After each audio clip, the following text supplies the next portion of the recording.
Depp versus Heard. The verdict. Hello, I'm H.G. Tudor. Many of you will be thoroughly aware of the verdict that came in yesterday from the defamation trial between Johnny Depp and Amber Heard.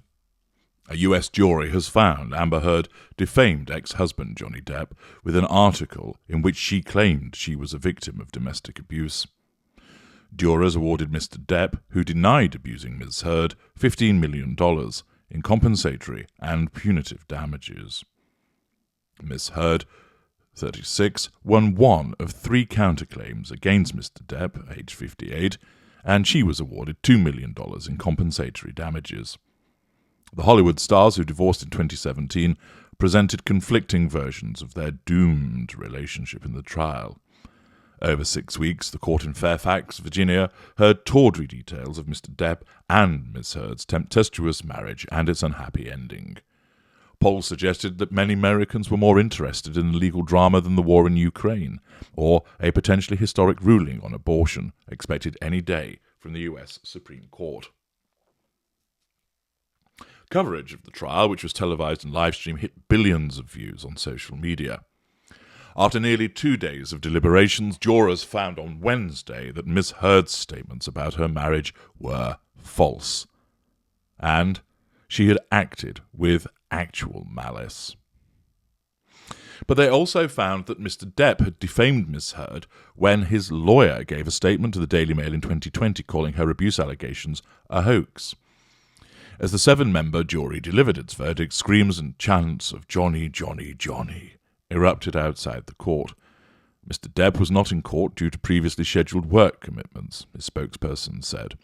The actor was said to be watching from the United Kingdom, where he has played 3 surprise concerts alongside his friend British Museum Jeff Beck since the jury began deliberating on Friday. On the eve of the verdict, Mr. Depp received a standing ovation after performing with Mr. Beck at the Royal Albert Hall in London. Fairfax County Circuit Judge Penny Ascarate reduced the punitive damages awarded to Depp to $350,000, the statutory cap in Virginia. That leaves his total damages at $10.4 million. Ms. Heard was not awarded any punitive damages.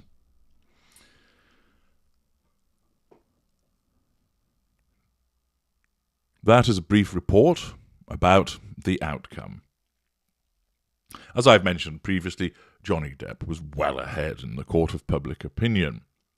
But what's been the reaction of the two individuals to this outcome, and what does that tell us as a consequence of knowing what they are? Those of you that have followed my compelling analysis of both Johnny Depp and Amber Heard know that after a detailed consideration of the evidence, I determined that she is a narcissist and he's narcissistic, but not a narcissist. That means that she has no emotional empathy, believes she has emotional empathy because she's got cognitive empathy, is manipulative, has to seek out the prime aims, although she doesn't know that. She has to control, draw fuel, gain character traits and residual benefits. With regard to Mr. Depp, he's narcissistic but not a narcissist, meaning he has low emotional empathy, strong narcissistic traits, low empathic traits, can be manipulative, and of course his behaviours can be problematic, alongside him doing generous and kind things also, which he does as a mixture of his emotional empathy, but also because there's always something in it for him.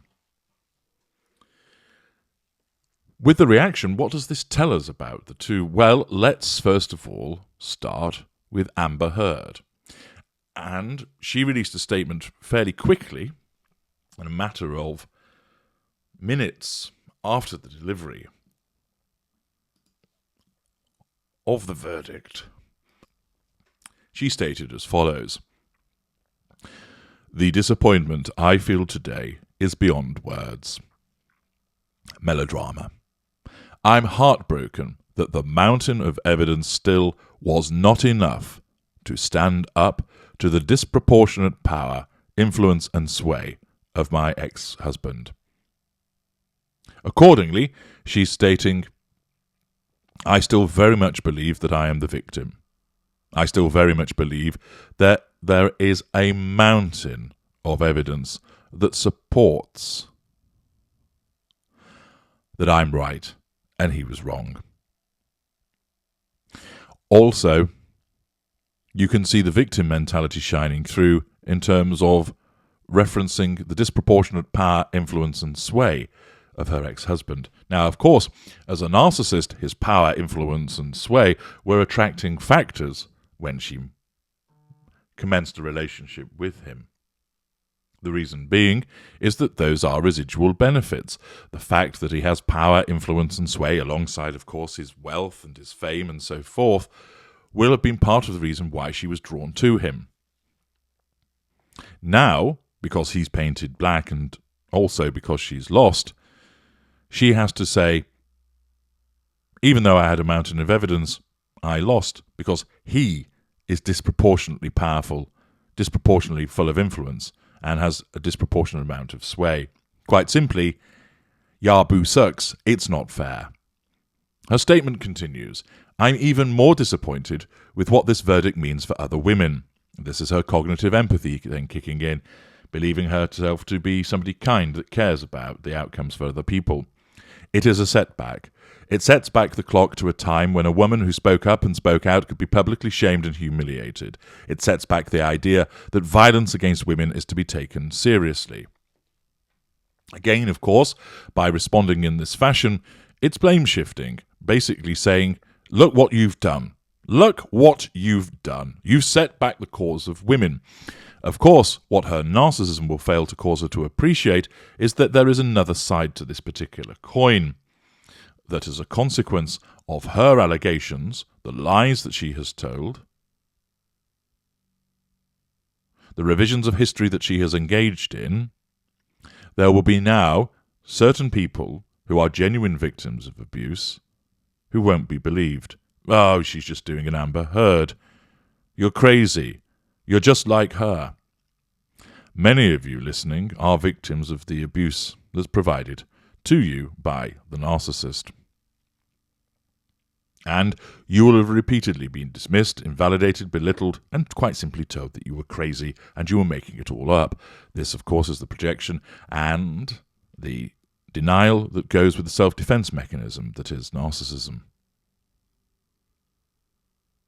You were not believed by other people when you protested about the behaviours.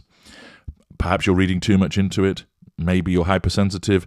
Oh, that's not the John or Derek that I know. He's never behaved like that towards me. And Amber Heard, alleging that she has been abused, which, of course, from her perspective, she seriously does believe that she has been abused. She is not aware that she is lying. She believes her lies because her narcissism causes her to believe them, and it has to enable her to say them with such conviction.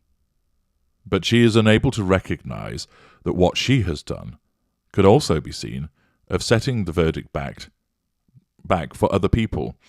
Notice she, of course, focuses on other women and fails to recognize that both men and women are victims of abuse. Shades of Harry's wife, always talking about the empowerment of women and forgetting about men. She continues, it sets back the idea that violence against women is to be taken seriously. I believe Johnny's attorneys succeeded in getting the jury to overlook the key issue of freedom of speech and ignore evidence that was so conclusive that we won in the United Kingdom. Basically, she didn't lose because she told lies. She didn't lose because her evidence didn't stack up. She didn't lose because she repeatedly, through the collateral consequence of her narcissism, showed a contrarian and contradictory nature. No, she lost because it's all the fault of Johnny's attorneys and the fault of the jury. The jury were duped. The jury were misled. They overlooked the key issue of freedom of speech. Now, of course, in the United States, proving defamation when you're a public figure is very difficult. The bar is set very high, basically because of the reason that she stated, freedom of speech. But notice that she omits, and understandably would do so because of her narcissism, the fact that the hurdle was attained because the jury made the determination that she did it as a consequence of malice. She doesn't think she's acted maliciously. Her narcissism won't let her do that. But of course, that is at the core of her being as a narcissist. She concludes, I'm sad I lost this case, but I am sadder still that I seem to have lost a right I thought I had as an American to speak freely and openly. Grandiosity of putting it on that stage, the acquisition of character traits in effect by saying, I speak for all Americans, and again, demonstrating pity play. She will not accept the verdict. She doesn't believe that it's right, and of course it's no surprise to learn that it's stated that she will appeal against the outcome. It is quite common for a narcissist to do so. Now, naturally, in some instances, a court can get things wrong, and therefore that's why an appeal system exists. I'm not a lawyer, but one wonders what basis that she would have grounds for appeal. Perhaps there has been evidence that was excluded that ought not to have been excluded, and those were bad judgments. Well, we shall see in due course what the grounds are. But her appeal isn't based, although she believes it to be, based upon perhaps a misdirection of the jury, problems with regard to evidence, but quite simply is her need to assert control over this verdict. The jury's verdict has threatened her sense of control by finding against her, and even though they found for her with regard to one of her counterclaims, of course, ultimately she is down in terms of a net amount of somewhere in the region of just over $8 million that she's got to find for Johnny Depp. Perhaps she could just pledge it and get out of it that way.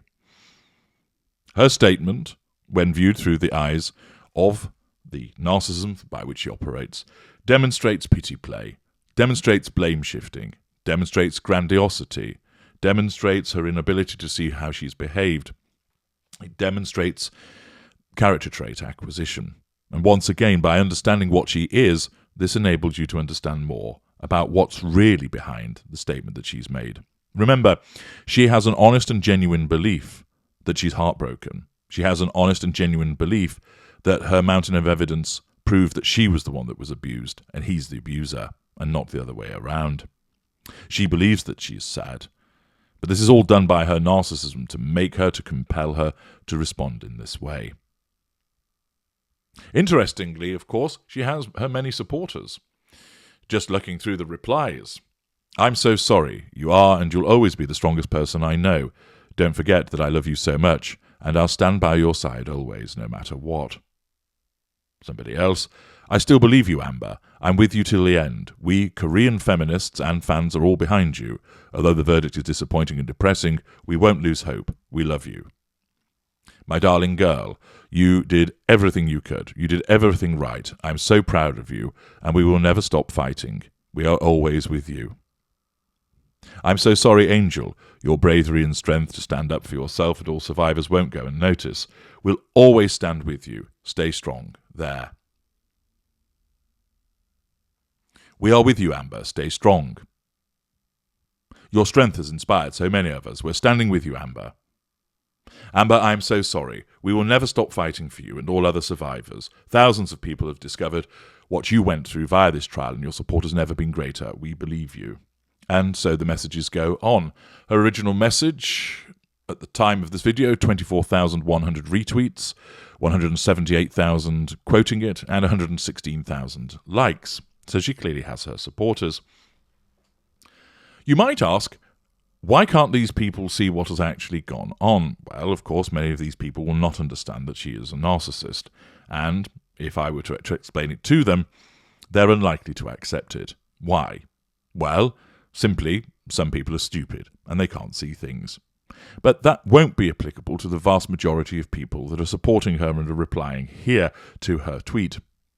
Quite simply, many of these individuals will be victims of abuse, and they feel so strongly about what happened to themselves that they identify with her, and it blinds them to the actual evidence. And they have quite simply nailed their colours to the mast, adopted a position, and believe that she's the one that's been abused, and that confirmed bias that they have can't be shifted by an actual appreciation of the evidence. It is understandable why that is the case. Of course, there will be amongst that group as well a number of unaware narcissists who believe, just like Heard, that they are hard done to victims and that this was a completely wrong result, believing they are the ones that have been abused, that they are the ones who are suffering. And in the circumstances, They ally or align themselves with Heard's experience, commandeering it for themselves and expressing the cognitive empathy that they have. It's often the case, as you'll see on YouTube, that there are many unaware mid-range narcissists that go on and on and on about the supposed abuse that they've experienced, when in actual fact, that's just a revision of history combined with potential responses by way of reactive abuse from a genuine victim. But those are matters for discussion on another day. What about Mr. Depp? Well, he went off to enjoy a mega pint, no doubt, in Partyville, Newcastle upon Tyne. As I explained last night in the live stream, maybe he went and had a bottle of Bruin Lake on the Toon. Why, aye, man, ganning out with his gadgies. Aye, proper lush night out down the quayside. But Mr. Depp released on Instagram a statement which received 13.821 million likes, so absolutely dwarfing the likes for Heard's statement. 6 years ago, my life, the life of my children, the lives of those closest to me, and also the lives of the people who for many, many years have supported and believed in me were forever changed. All in the blink of an eye. False, very serious and criminal allegations were levied at me via the media, which triggered an endless barrage of hateful content, although no charges were ever brought against me. It had already travelled around the world twice within a nanosecond, and it had a seismic impact upon my life and my career. And 6 years later, the jury gave me my life back. I am truly humbled. My decision to pursue this case, knowing very well the height of the legal hurdles that I would be facing and the inevitable worldwide spectacle into my life, was only made after considerable thought. From the very beginning, the goal of bringing this case was to reveal the truth, regardless of the outcome. Speaking the truth was something that I owe to my children and to all those who have remained steadfast in their support of me. I feel at peace knowing I have finally accomplished that. Now, understanding, of course, that Depp is narcissistic, but not a narcissist, and he does have limited emotional empathy. He speaks of the experience, how it's impacted upon him. It's not done in terms of a pity play, but quite simply a statement of fact as to what has happened. The fact that allegations which have been disbelieved, that have an adverse impact upon him. He was viewed as an abuser of his wife, which resulted in him losing work. False allegations. He explains why he's done what he's done, and feels vindicated for it. His limited emotional empathy is on display because he talks about how it's impacted upon the lives of his children and those closest to him, and that he wanted to speak the truth that he owed to his children and to all those who've remained steadfast in their support of him. Although he has those strong narcissistic traits, and much of this will have been driven as a consequence of the denting to his pride that he has suffered, ultimately, this demonstrates a degree of humility on this occasion, occasioned by the limited emotional empathy that he has. He sought to vindicate himself, driven by a truth-seeker trait that would be evident, but more likely, driven by pride and vanity. His narcissistic traits will have been behind that. Just because, of course, someone is narcissistic in their pursuit of something doesn't mean, of course, that they're wrong, but it's a different driver to that of, say, of an empathic individual that would undertake the pursuit of the truth. He did it primarily for him, but his emotional empathy that's there, to the limited extent that it is sufficient to cause him to also regard it as being something to be done for his children and his supporters also. Where to next for these two individuals? Well, with Mr. Depp, he's enjoying playing some music, and it remains to be seen whether the studios will return to him. Of course, that's not guaranteed. After all, the rather flawed behaviours that were exhibited in relation to him were laid out in pin-sharp crikey vision as a consequence of this trial. But for him, personal vindication, the label of abuser, has been removed from him. There will, of course, be some people who won't accept this, but he has many, many supporters, and they will see vindication. Of course, as we know, that he's clashed with a narcissist, and this narcissist repeatedly told lies. She did so, believing them to be the truth, and she will not shift her position. Over the coming days, each report about this outcome for her will challenge her. Every reference to it will undermine that innate sense of control. The knowledge that she has lost, the jubilation expressed on social media from the supporters of Depp, the relatively neutral news coverage of it, stating the facts of what the outcome was, and then, of course, will follow the various op-eds, the opinion columns, the observations from other people within the media, some against him, some against her. It will rumble on. But these repeated reminders of the case and its outcome will, in certain instances, wound her, and in other instances where it's directed at her, will amount to some challenge fuel. There'll also, of course, be pure fuel from those that support her. So she's going to remain well-fueled in the days ahead, but there will be repeated challenge after challenge after challenge to her sense of control. Her narcissism will deal with this in terms of causing her to complain, pity play, be defiant to her supporters. We may see more observations made on Twitter. She will, of course, be complaining to those around her, and she may well be utilising the prospect of an appeal as a means of directly seeking to assert control over this verdict. Whatever does happen, this episode is not quite yet over, and undoubtedly there'll be more for us to report on. But for now, those are the observations that I have in relation to the reactions of the two participants to the verdict. I'm H.G. Tudor. Thank you for listening.